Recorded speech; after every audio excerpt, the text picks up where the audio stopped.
Good evening, dandies. Welcome to Undetermined, the podcast.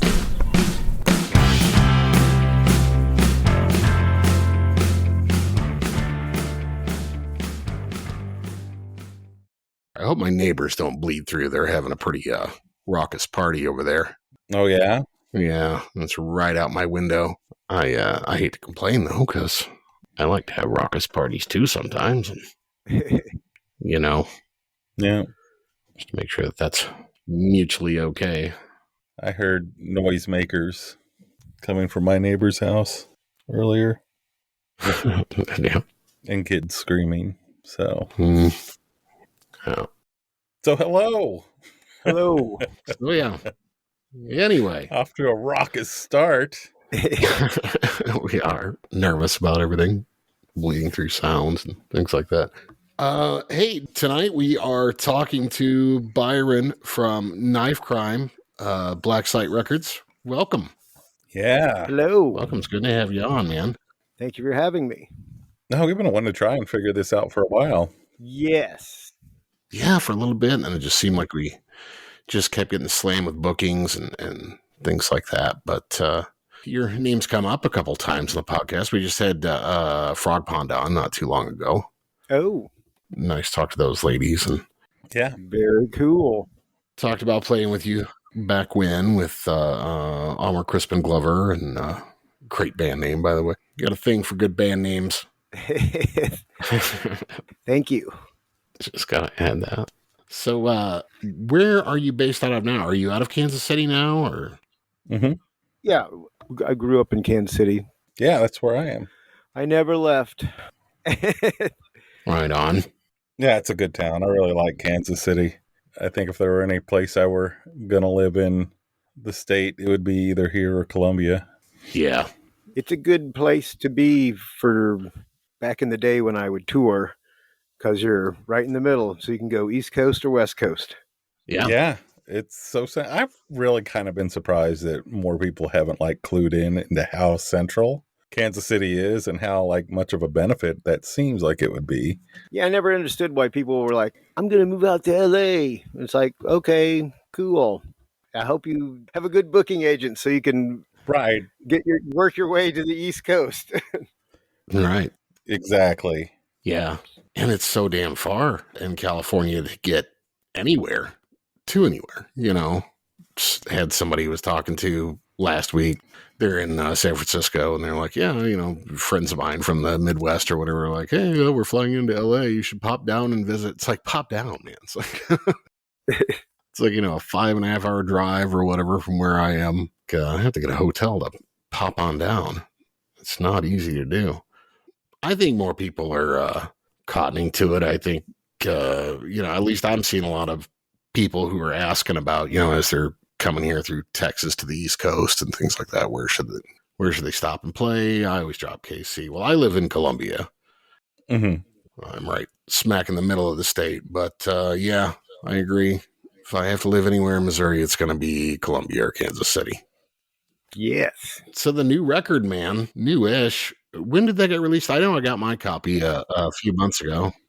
That's this year, isn't it?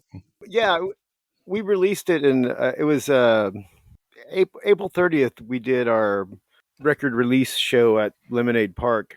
Uh-huh. It was released a Tuesday before, so do the math. Right. This year. That's good enough. Yeah, it was this year. Yeah, but it was supposed to be released. Well, it's supposed to be released in 2020, and that's the summer. It was supposed to be released on High Dive. Oh, I see. And then COVID happened, and it didn't. Apparently, it didn't. Yes, yeah. Jeff of High Dive was, nobody knew what was going on. Yeah. So we were like, my brother who plays bass in Knife Crime played guitar in Red Kate. And we've known Sean from Black Site and Red Kate for a long time. Mm-hmm. Yep. He was like, I'm interested in putting it out. So we were like, well, let's get it out there, because we've been sitting on it. I mean, it was done in this December of 2019. So we were ready to put it out. I'm sure. Yeah. So we can start recording our next one. Yeah. Not only it's such an original record too. It is. I really enjoy it. Thank you. You got to be proud of it. I would be. Yeah, I dig it a lot. Yeah, some of the songs on it are really old. I mean, because we've been playing since 2013, and we had some lineup changes and stuff. But when Jeremiah joined the band in the fall of 2018, it was like, okay, this is all working great. Mhm. That's when we were like, let's get this stuff recorded, and we started writing new songs, and we were ready to go. Yeah, and you had Paul Malinowski was Yes. behind the board on that. Yes. That dude's got a magic touch. I'm surprised he's not like more well known than just locally because he's kind of amazing. Yes, he's never done me wrong. So he's a great sound guy and great mixing, and recording records. So He makes them sound good. he makes them sound real good. He does. He really does. It's a good looking record too. Oh yeah, the cover. That Butamus, that orange vinyl and Yes. cover. It looks great. Yes, I took that picture in. My wife and I went to. She had a conference in Germany, so we flew into Amsterdam. Mm-hmm. When you fly in, you always get there like in the morning after being on a 12-hour flight, and you're supposed to stay awake until the night. Right, so you don't get the lag. We couldn't do it that time, so we went to bed at like 4 in the afternoon, and I woke up at 2 in the morning and was trying to watch TV, and I was like, I'm gonna go for a walk, and I took that picture at it was like close to 5. So I mean that's downtown Amsterdam, Hmm. and there was nobody out there. It was crazy. I got a bunch of really good pictures. Weird. I liked that one, so we put it on the cover. So jet lag paid off. Yeah. Yes, because any other time of the day, if you've ever been to Amsterdam, it's just wall to wall people all the time. Yeah. I've never been. I haven't had a chance. I've not been there. No. I would like to go though. Yeah. Yeah. Some great art museums and stuff there. Yes. Of course, I remember why we used to want to go to Amsterdam back in the day, Yeah. but laws are relaxing here across America, so it's not. So now you might actually want to go there for an art museum or something. That'd be weird. Instead of having to spend your time in a coffee shop. Now, with the timing, of course, it seems like everybody's going through this with the pandemic. Did you get a chance to gig on this record, or? So we did the album release in April, and then we've been writing. Pandemic was kind of making practices difficult, but then we did that house show with Frog Pond at my house in the end of July. But we have 2 shows coming up this week at the Replay in Lawrence on Thursday night, Yeah. and Friday night at the Record Bar. Yeah, I saw that. I'm hoping I can get there. Yeah, it was supposed to be at the mini bar, but it's been moved. Oh, that's right. I did see the thing that said the mini bar. Okay. Yeah, and Alan Epley's new band, Alan Epley from Shiner, Mm-hmm. his new band was put on the bill. Bird Hands, I believe, is the name. I don't know anything about it. I don't know either, but I'm curious. It looks like there's 2 dudes. It's a 2-dude band. So I don't know what it is. I'm a sucker for that if it's done well. Yeah. If it's done well with 2 people. We've had a few guests on that can make a lot of noise with two folks. Dead from Australia. You should check them out. Friends of the show. And yeah, they can make an awful lot of racket for 2 guys. That's always surprising to me. Well, I looked at their Facebook page, and they were both wearing jumpsuits, so maybe they're a synth pop band. Ooh, That'd be fun. cool. Or I don't know. Who knows? I don't know. I don't know. No idea. I think they're doing like a weekend's worth of show. So supposedly these are their first shows. Well, we'll have to check it out. Yeah. Yeah, absolutely. Find out what it's about. Yeah. Yeah, even if it's something a little different from Shiner. I mean, I like Shiner, that's for sure. Yeah, check that out. So you say, you went to school in Kansas City as well, or did you go to school in Kansas? Or I went to my last college experience. I graduated from KU in 2013, Mm-hmm. which I'm older. I was considered a non-conventional student when I was there. Non-traditional. Did you live in a dorm? No, because I owned a house in KCK, so I would just drive to Lawrence every day on 70, Mm-hmm. and it took 30 minutes for me to leave my house to pull into the parking garage. I got a fancy science degree, and I haven't done anything with it. Yeah. You got it, though. Yeah. So I had a non-traditional student when I was living in the dorms. I had this 40-year-old dude that we shared a suite with. Wow. I didn't know you could actually live in the dorm. Yeah, well, apparently Apparently you can. Wow. it was really creepy. When I went to the orientation, there was like the fraternity people there, and they're like, "Hey, do you want to join our fraternity? You look pretty cool." And gosh, I was like 39 at the time, or yeah, it was like 36, something like that. And I was like, "Yeah, I guess I could do that. I could be the house dad, Right. or president of Go Getting Beer." And I was like, "No, I think I'm a little too old to be in a fraternity." That night, I own a house. There you go. I own a house and I live by myself, and I like it that way. there's a reason for that. Yeah. I don't want to go live with 30 dudes in a house. That sounds awful. Awful. It does. That sounds terrible. Yeah. Well, I mean, when you're college age, it's exciting because you're out of your house and, Well, sure. I never wanted to be in a frat, though. I never did either. It seemed like you were paying for friends, and I didn't like that. Yeah. See that? Yeah, I was non-traditional too. When I went, I would have had to ask my wife if it was okay. Yeah. Kelly's mirror. Yeah. So, yeah, I grew up in Kansas City and went to KU, Right on. and now I'm a carpenter and a furniture maker. Nice. Yep. It's Beaver Trap Woodworks. And I started that when, the pandemic, because I was like, well, when the pandemic started, I rebuilt my engine on my Jeep. And then I was like, okay, now what I do? It's like, well, I guess I'll do carpentry. Woodworking, yeah. Yeah. Did you grow up in a family that did that or anything? Or, I mean, did you have an apprenticeship or? No, my dad owned banks. For a while, my other college experience was I got a degree in business and automotive technology, and I was a mechanic. I owned a business for 15 years doing that, and then I was like, I don't want to do this anymore. I don't want to be my own business owner. So I went to college and then went to KU. Got out of KU, and I was like, well, I need to have a job while I'm looking for a job, and I worked for a plumbing company for a while. And they started giving me raises all the time, and I was like, well, okay, well, I'll just stick with this. Those And then the diabolical bastard. Yeah, I know.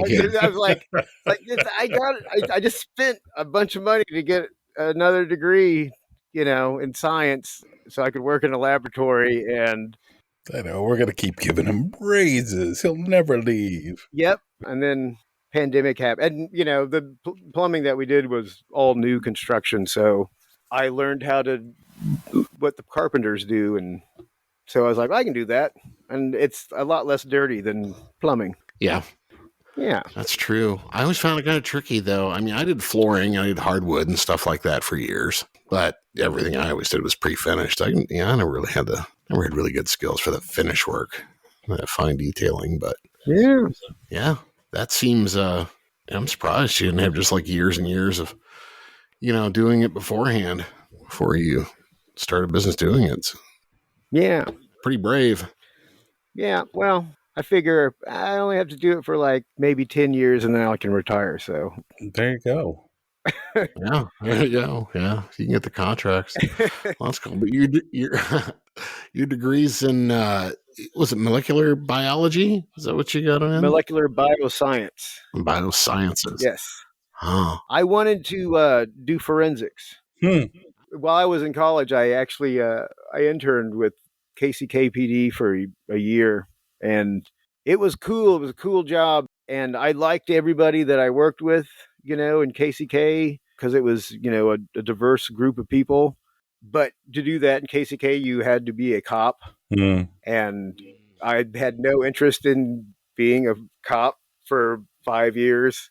Mm. And then so I was like, oh, I'll go, and I applied at like Johnson County, which they're all a bunch of racist assholes. Yeah. And Casey, Missouri, I kept applying, but then I'd lose out to somebody who already worked that job. Oh, I see. Yeah. And then I started making, getting these raises, and I was like, well, I stopped, because I was like, well, if I go do that job now, I'm going to be taking a huge pay cut. Right. So we just had a conversation last week about our ideas of how easy it would be to get away with murder. Oh, you want to know how to do it? Sure. Sure. Any pointers? No, first you tell me if you guys have some theories, and I'll tell you the surefire way Yeah. that you could do a murder and get away with it. So you go.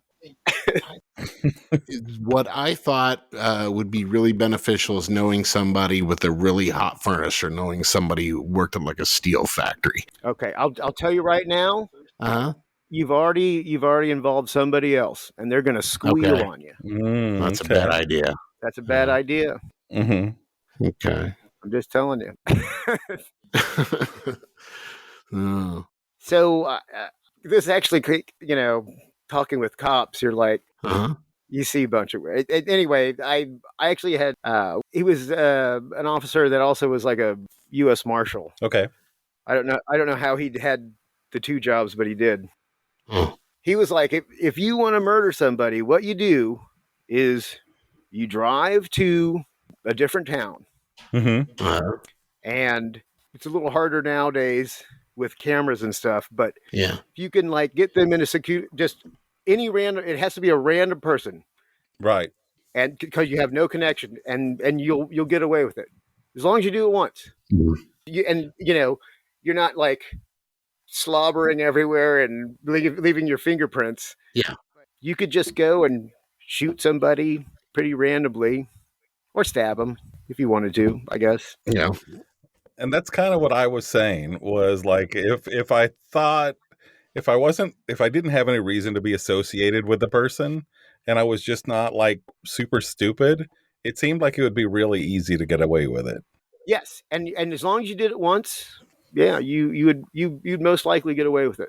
So is that next job as hitman? Man, I have told my wife, I'm like, that I would never like hurt an animal, Right. but man, wouldn't that be fun? I mean, you get paid lots of. I mean, if you're doing it well, you get paid lots of money. Right. So it's not like you have to work all the time. Sure. So I could be like, yeah, I can do my music and whatever else I want to do, and just have to kill somebody like maybe once or twice a year. Right. Just every now and then. Yeah, Yeah. Just like I said, it's about getting the right contracts. you got to travel, right? Right. And you're not paying for it. No shortage of work. There's always someone that needs killing. Yeah, I know. There's I don't know if we should put up a disclaimer at this point. how to kill people and get away with it. Right. Mad Langston, there's always someone that needs killing. Undetermined in no way condones killing of other people. But I think it's human nature to try and think about those things and come up with, could I do it? Sure. Yeah.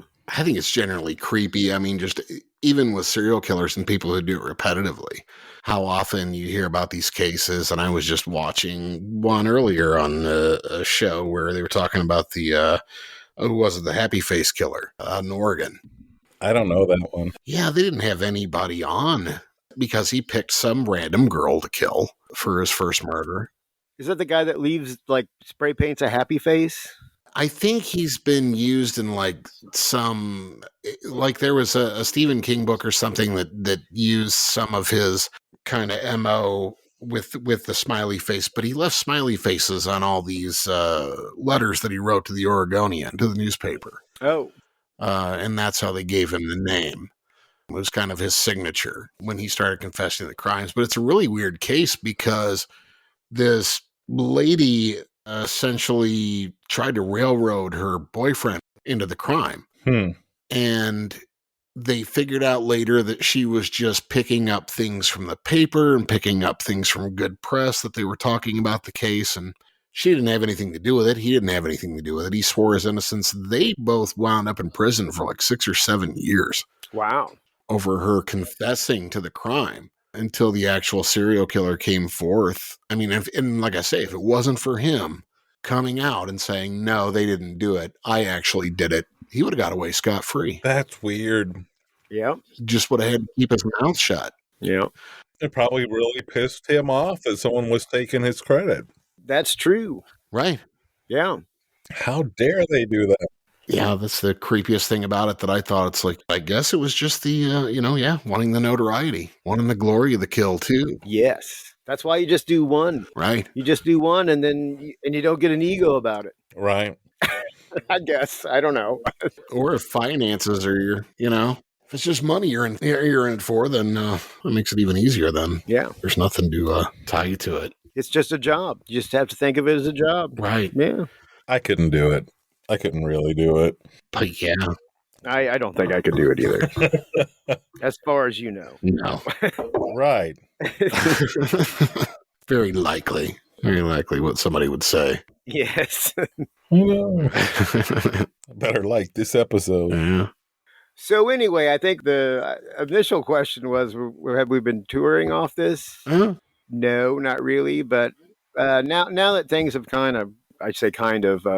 people are still getting COVID that are vaccinated. Yeah. But we have these 2 shows this week, and then we have another one next month, and hopefully things get back to normal. Hopefully everybody goes and gets vaccinated. Ivermectin, yeah. I hope so. I think it's catching on. Yeah. Or get some horse dewormer. Yeah. Yeah, I do think it's catching on. I think people are kind of wising up. God, I hope so. But the sad thing about that is it's only because people are dropping like flies around them. Oh, yeah. That's not enough, unfortunately. Yeah. A lot of stupid people. No, it's sad. Yeah. They just clear it for, they cleared the vaccine for little kids, didn't they? Yeah. Or the FDA did. Yeah. After Trump, I was like, stop watching news all the time, because I was like, okay, good. I don't have to go, what the fuck's going on now? No shit. I mean, seriously, I used to watch the morning news all the time. But my wife had it on the other day, and I walked in, and it seems to me that I saw I think they're talking to Fauci, and one of the headlines was they had okayed it for kids. Mm-hmm. Yeah. Right after my kid finally turned 12. Yes. Like, oh my God. That took forever. Yeah, you go and got him stuck on his birthday. Yes. I just got my booster this week. Oh, did you? And congrats on the booster. Yeah. Yeah. Good deal. Yes. It's really easy to get. Yeah. I've had mine. I had this whole story. I was going to go, I have heart disease and diabetes, and you just sign up because they can't check your medical records in the 2 seconds that you're there. Right. And especially in this part of the country, they've got it. Yeah. Yeah. And a lot of times most people they're not using it. So they're throwing it away. It's like, they might as well just go, okay, anybody that wants it, as soon as you can get in and get it, Come get it. Instead of, okay, we got to do these people and these people. Right. Because first responders and hospital workers and all, and old, my parents are old, and as soon as they could get it, they went in and got it. Yeah. Just open it up and let people walk in when they can, have a day off or something, Yeah. Sure. And I got mine. I got my booster at the grocery store, at Gerb's, at the pharmacy. Not in the frozen fish aisle, but yeah. I went to CVS. Yeah. Yeah, we got some friends in the UK who are just baffled by that we're throwing away vaccines over here when they can't get to them, and they can't get access to getting vaccinated in so many places there. That's how we do it here. Yep. A wasteful America. Well, yeah. But I am immunocompromised. I told Matt that first week when they released the booster, I was like, same thing you said. I said, they can't check your records. If you tell them you're immunocompromised, he's like, so I should lie to the pharmacy. I did not say that. I said they can't check. I went to the CVS webpage, and the only thing they asked me was, what was the date of your second shot? That was the only personal question that they really asked. And they were like, you're good to get your booster. I was like, okay, cool, done. Right on, as everyone should. Gosh, I just makes me feel better. I didn't get too many side effects from it either. I didn't really have a heart. I tell you what, I got my flu shot a couple weeks ago. I felt like shit. Yeah. Just my regular flu shot. My arm was sore for longer. But, later that night, I was like, man, I feel like garbage. I was like, oh yeah, I had that flu shot earlier today. But made me feel much worse than the COVID shot did. Apparently, you don't want that flu. Yeah, no shit. Yeah, I didn't have any problems. Didn't have any problems with it. I didn't. Yeah. I knew a couple people when they got their first shots and stuff, and they were like, "Oh, the second one kind of made me feel sick." And I think I got my second one like right before that, or I think it was like the Wednesday before our record release, and I was like, "Oh shit, man, if I get sick, I'm gonna be so mad," because we haven't played in 6 months, and I was like, "Wow." Yeah, that would suck. But it didn't bother me at all. Good. Good deal. So when you were doing the forensics, you said you started an internship or a little bit of one before you got out. yes, well, I worked with KCK while I was at school for a year. Saw some crazy stuff. Did you? Oh my gosh, yes. Go on. It was great. It was I mean, I was like, I could do this job because it is so interesting, and just everything you go to is completely different, and it was exciting. Mm-hmm. It was very exciting. What were some of the craziest? I went to a couple autopsies, Mm. and if you've never been to an autopsy, it is insane. They cut out all your organs and they weigh it all, and then they put it in a Glad bag back into your body and sew you up. Huh. Seeing the face, pulled off the skull is an interesting one. Yeah. Because it's a misconception that your skin is attached to your bone. Mm-hmm. It is not. It's just kind of wrapped around your skull. Yes, and seeing a human brain, that's always that was interesting, and Right. then there's crime scenes and stuff, and Wow. So you were there for the real deal. oh yeah, For crime scenes, not just like a... yeah, it was evidence collection. Huh. I saw some murders, and Wow. if you want to hear an interesting story, this guy committed suicide. Mm-hmm. He shot himself in bed, and he collected like war stuff, right? Mm-hmm. So you get there, and he has some there's like grenades on his, like his knick-knack shelf or whatever. Right. And they were dummy grenades, just the metal ones that they've hollowed out. Right. Drilled out. Yeah. So before, the coroners could take the body, we had to tie a rope to this guy's leg, and it was a 300-foot rope, and we strung it out of his bedroom, out the front door, down the block. Police had to clear the neighbors, and we were all on this rope, and it was like 1, 2, 3, and we all yanked as hard as we could, Mm-hmm. because I guess there had been cases where people had died, and they Booby trap. yes, on top of a grenade, and when the people would take the body up, it would kill More people. yes. Yeah. And that had happened enough to where that was like the standard operating procedure if they expected. Wow. So then we came back in, and this guy that was just laying on his bed, I mean, he did shoot himself, so it was messy, was almost into the living room. Oh. Yeah, Huh. it was crazy. I was like, that's interesting. That's That is crazy. Yeah. Crazy thing. Yeah. So does the name knife crime tie in to any of this? No. So actually, when my brother was in Red Kate, my brother Brad, Mm-hmm. he thought up the name knife crime because him and his wife watched BBC News all the time, and Mm-hmm. knife crime is rampant in the UK. Right. They don't have guns. Yeah. So all these kids go around, they stab each other. Mm-hmm. And I guess I think this was like 2008 or 9. It was really rampant. So they just kept saying that over and over. So Brad was like, I'm going to make up knife crime. There's no band or anything. He just made up knife crime stickers. And when Kate would play, he would just stick them up with the band stickers. Hilarious. Yeah. So then he started the band with Kristen, who played in Onward Chris McGlover, and who now plays in Frog Pond, Mm-hmm. along with Emmeline Twist. Yeah. So it was a fake band until they started a band, and then they asked me to join. Oh, That's hilarious. yeah. You already had a name on standby. So I didn't think up that name. It has nothing to do with me knowing how to kill people and or working with the cops. All right. Working with the cops. Wow. That's wild, though, that would happen so often with the grenades that somebody actually figured out a protocol Yes. for what to do. Weird. Yes. Any other stories come to mind besides the grenade guy? Yeah, but I don't think it's, Not appropriate. yeah. Yeah. I've seen some crazy stuff. No, I get it. There's some things you just don't want to verbalize almost. Yeah, crazy, sad stuff, It is a sad thing. Yes. I mean, because they're people. They're people. Yeah, exactly.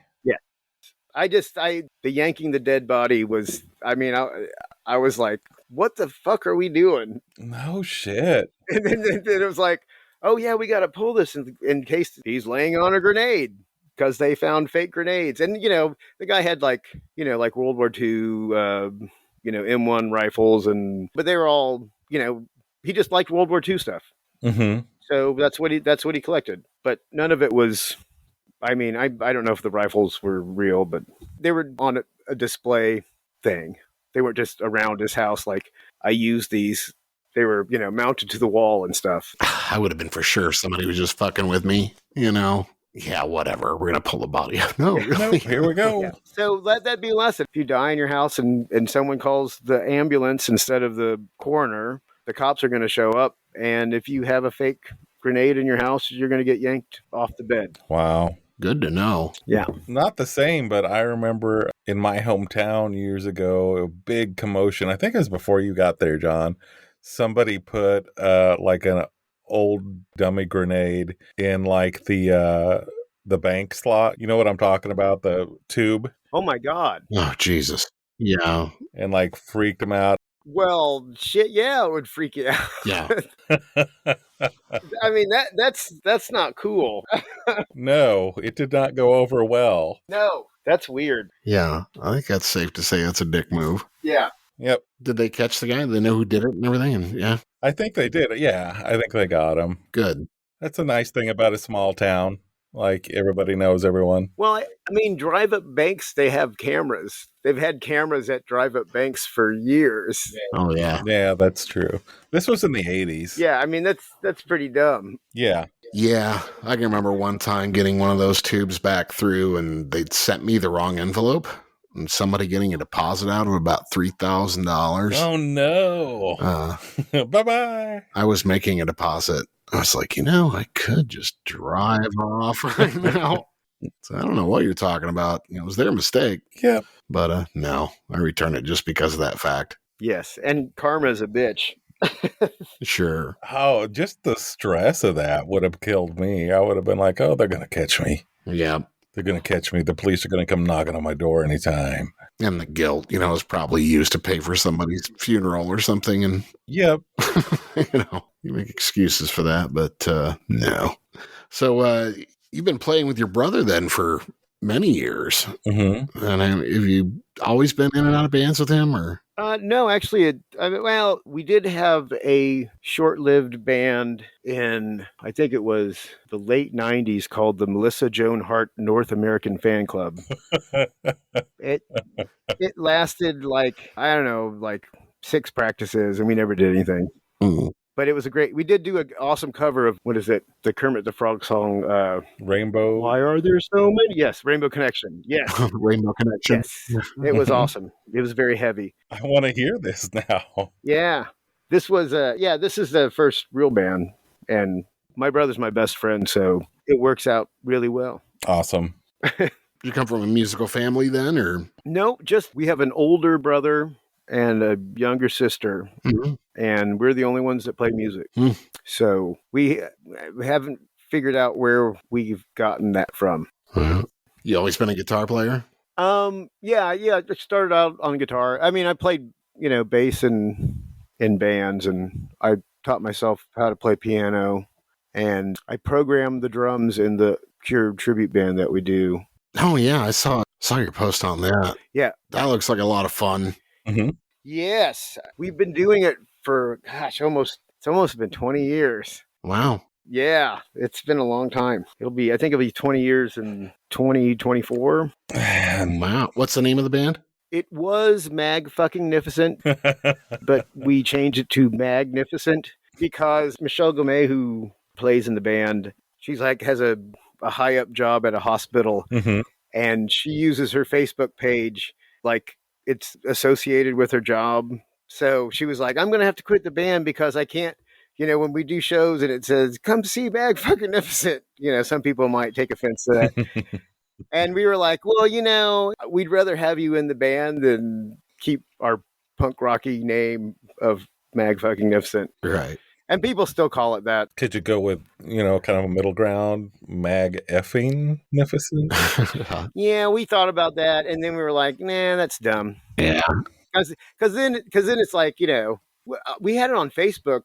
Like we had the thing on Facebook forever, and everybody was like, "Oh, did you have to change it because Facebook came down on you?" And I was like, "No, no." I mean, it wasn't because of that. It wasn't Facebook coming down on us, but we had it as all one word, and it's funny because like we played the Granada a couple times, and they would put it right on Mass Street. Mm-hmm. It was Mag-fucking-nificent. We're like, that's awesome.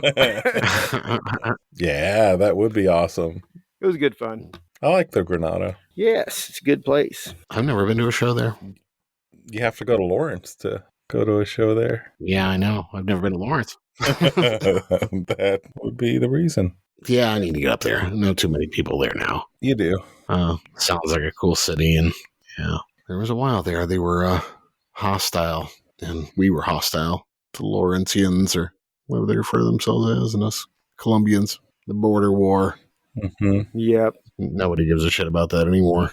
Honestly, I think it's weird too, just that a lot of the kids who are going to school here now just don't even know anything about the history of that, hardly at all.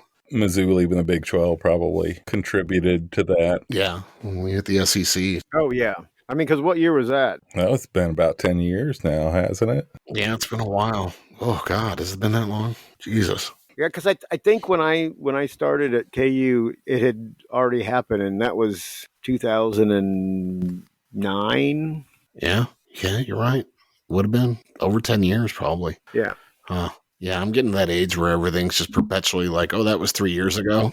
Yeah. And then now? Yep. Yeah, I hate that. Heather Laughlin made some posts the other day on Facebook. It was funny. It was like somebody was talking to me the other day about 30 years ago, and I was like, yes, the 1970s. And then they were like, no, that's 1991. And she was like, oh, God, I need to lay down. No shit. It's just terrible. Yeah. I've talked about before just hearing Alice in Chains on an oldie station and about losing my shit. Are you serious? I am dead serious. On an oldie station? That's crazy. Yeah. It is. It blew my mind. Was it right before Hey Paula? I don't even remember. Hey Paula. Yeah, we are the rooster. Oh, yeah. I think it was Man in the Box, and my wife was like, that song's like 25 years old, and I just about kicked her out of the car. Yeah. But she was right. Yeah. I agree, though. It's a category. It's doo-wop. It's shit like that. Just because something's old. Yeah, well, to the kids that are 18 that weren't born when that stuff came out, they're like, that's oldies. Yep. Yeah. I don't know, though. Like, my kids, he is open to hearing shit from that era and thinking it's cool. Yeah, I think a lot of kids do. And like I say, regardless of how old it was a big turning point in music. The 90s was. A lot of things changed, right? A lot of those things changed in rock. Yeah. Yeah, it's weird to think that like all the grunge bands are old now, but they are. Right. Or dead. Yes. Or dead. Yeah. Yeah. Quite a few of them are that. Yes. Well, this is a happy episode. It is. Yeah. I know. Murder and murder. Death and wow. Doom and gloom. That's what we're here for. Mm-hmm. You guys working on any other recording? So we have about half the songs for the next record. Uh-huh. Yeah, we haven't had shows, so practices kind of come here and there, and we're all older, so we get busy and stuff. Half the songs are completely done. We have more, that we're still tweaking or scrapping, or because I'm kind of picky about. I don't like if it doesn't work, you just kind of gotta let it go. Mm-hmm. Right. Don't try to force it. Mm. And we're not in a hurry. And I think I have almost 70 hours of recording time. I fixed up an old car for Paul. Ah, Aha. So he was like, let's just trade hour to hour. And I was like, nice. okay. Yeah. And it was he had 65 or 68 Ford Galaxy 500 that hadn't ran in 7 years. Oh, wow. Oh, Yeah. So I think our next album's already paid for. Nice. right. Recording wise. So Yeah. anyway, yeah, we'll probably record it late spring, summer, and then probably it seems like the record pressings are getting slower and slower. Oh, yeah. Yeah, I think that's, I'm hearing more about that stuff. Yeah. We sent this record out to press in like February, and then I was talking when I booked the show. I was like, "Oh, we'll do it at the end of April," and that way it won't be like how a lot of people have their CD release party and they don't have anything. Mm-hmm. Right. I was like, I don't want to do that. I want to have it. You want to have the record for the record release party? Sure. Yeah, Mm. we want to actually have physical records for the record release party. That's so crazy. Yeah, I know, right? What the fuck's the matter with you? Yeah. Yeah, come to think of it, I've been to a few of those shows. It's like, you can pre-order it. Oh, yeah. I think it should come out in about 2-3 months. Yeah. Well, vinyl's just made such a comeback that I know there aren't enough resources available for production. Yeah. Yeah, well, that and COVID, because, all the plastic companies and all those people, it's not like you got to think about like all the production. It's like wood skyrocketed because of COVID, because the people weren't cutting down trees, the mills weren't running, Mm-hmm. and all the companies that make the glue for plywood and stuff. Mm-hmm. For a while there, I mean, it was like $80 for a 4x8, just one piece of plywood for a while. Jesus. I remember, it was like $20 for a nice piece of plywood. It was ridiculous. Well, yeah, I would imagine so. There's a mills probably shutting down, but also everybody's stuck at home. Hey, I'm finally going to fix some shit. Yeah, because the demand went up and there was no supply. Right. But I mean, just like with the vinyl, I mean, all the trucks that move shit around, nobody was doing anything. Yeah, we're just starting to see that here. The supply chain, like, it hasn't really hit medium towns like Columbia until recently, though, but we're starting to see those empty shelves in stores, and we're starting to see that supply chain. Yeah. Going to shit, prices going through the roof for groceries, things like that. Oh, I know. Milk just went up like $3 or something. Yeah. What the hell? It's kind of impressive that the delays lasted as long as it did or has. Yeah. And apparently a lot of that shit's just sitting out in container ships and floating around the Pacific. We just can't get it here. Yeah. No good reason to buy local. Yeah, I've been ordering a bunch of Christmas presents already. Just Yeah, get on that shit now. And get your albums from Black Site Records. You can buy those locally here. Yeah. Hell, you can go pick them up at Sean's house. Save the shipping. Cut out the middleman. Yes. Go meet him for coffee. He'll do that. Get your records the same day. Yeah, stand up, dude. Yeah. Our local support independent music. We're big on Black Site. We've had them on a couple of times, and Yeah. good guys. They got some good records. Mm-hmm. Putting out some good records. Some really good records, actually. Yeah. Yeah. They do. Not just yours. No. That Chess Club record's really good. I have not heard the whole Frog Pond. I've heard most of it. Oh, it's good. Yeah. That's really good. Of course, we're sworn to secrecy, but we got a advanced listen on that one. That was nice before they came on the show. Yes. Oh, that was one that was really hard to bite your tongue on. Some of those were really hard not to share the demos of and shit. But, I could play it for people if they came by. Yeah. They all had great things to say about you, so. Well, they better. All right, man. Well, Is there any place in particular that does you better for getting your records and albums besides just going to Black Site, or like do you prefer Bandcamp, anything like that, for anybody to find your shit? Oh yeah, we have it on all the platforms, Mm-hmm. Apple Music and Bandcamp and Spotify Mm-hmm. and whatever the other one is. I can never remember. Oh yeah, there's so many. But yeah, if you want to buy a physical mailed out copy, the Black Site is blacksite.org. With a hyphen, maybe. Yeah, I think that's right. Yes, Mhm. I should know this. Sean's going to be mad. But yes, Yeah, I've got about 20 stickers around here. I don't see one right next to me. yeah. But yeah, that's the best place to order it and get it mailed. Or you can come to see us live. We have them there. Yeah. You can get T-shirts too. Cool. Yeah. Need T-shirts. I've seen them at a couple of record stores in town. Records with Merit. Yeah, all the yeah. See, I don't go anywhere. Right. I go and do my job, and then I come home. I'm still not like just going out to go out. Right. It's tough to get back into the swing. It is. It is. It's tough to get back into that. Yes. But I'm trying to force myself to go to a couple shows here and there and things like that. I'd love to get out and see you guys. Yes. I mean, that's the one thing that I will try to get out to do is I'll go see a couple shows, but I still order groceries to have them delivered. Of course, I did that before the pandemic because I hate going to the grocery store. Yeah. I'm just like, Yeah, I think it's more that for me. I'm not a fan of the grocery shopping in general. If I can do it easier or just have them throw it in the trunk. I really have liked that. Yes, so throw it in the trunk. Yep. Mm-hmm. I get my hookers that way too. Yeah, exactly. Just throw one in the trunk. Just throw them in the trunk, and then, as long as you don't have any association with them, you can kill them. That's right. You know where I was going with that. But I'm always going out of town for that. That's the key. That's the smart part. Ah. Got to just drive and never the same town twice. The Knife Crime Tour. Never the same town twice. Wah, wah. Well, we don't want to keep you on all night or anything, but Byron, it's been great having you on, man.